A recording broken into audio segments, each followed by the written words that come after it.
Биыл Қызылқұм елді мекендегі жалпы ұзындығы 11 шақырымды құрайтын 13 ішкі көше ауыл ел бесігі бағдарламасының аясында орта жөндеуден өткізілді.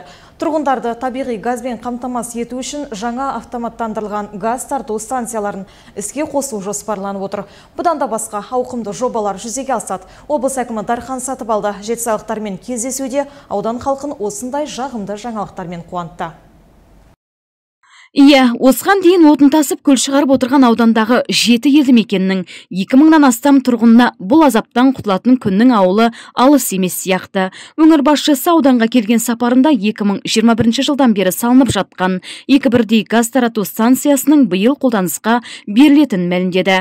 Бұдан басқа да ірі құрылыстар аудан халқының игілігіне тапсырылмақшы екен.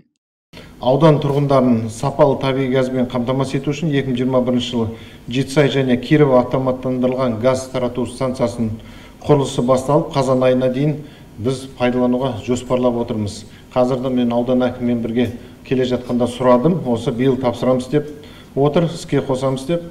Бұның бағасы 3,8 миллиард теңге. Қазір сол жүйесі өтіп, көптеген ауылдар тұрып қалған болатын. Міне кешеде бір ауылдарды қосып, тағы алдыңғы күндерде газбен қамтамасыз етеміз деп соны жоспарлап отырмыз.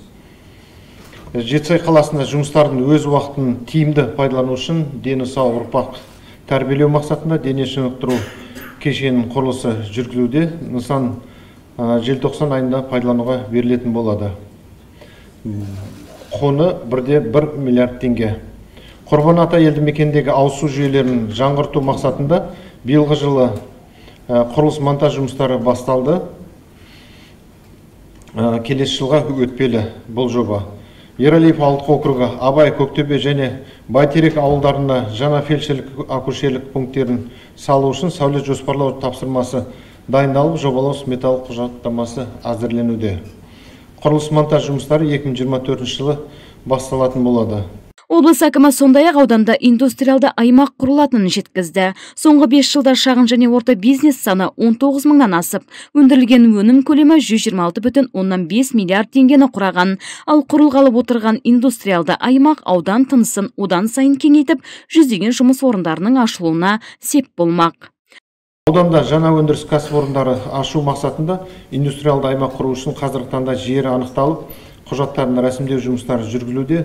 Бұдан бөлек Жетісай қаласы аумағынан шағын өндіріс парк ұйымдастыру үшін инфрақұрылыммен қамтылған 4 гектар жер Түркістан әлеуметтік кәсіпкерлік корпорациясына ұсынылып отыр. Шағын өндіріс парктың құрылысына Түркістан әлеуметтік кәсіпкерлік корпорациясы арқылы инвесторға жеңілдетілген несие беру мәселесі де қарастырылуда. Жоспарлаған шағын өндіріс паркте 15 шағын кәсіпорындар жайғасып, оларда 200-ге жуық адам жұмыспен қамтылуы межеленген. Облыста әкімдердің алдында тұрған басты міндет жаңа кәсіпорындарын ашу, бағана айтқандай жаңа жұмыс орындарын құру.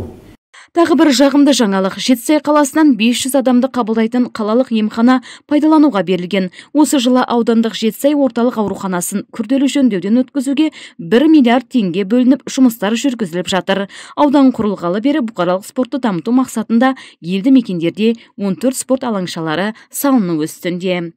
Асем Жұмалиева, Гүлмира Саржанова, ақпарат, Жетісай ауданы.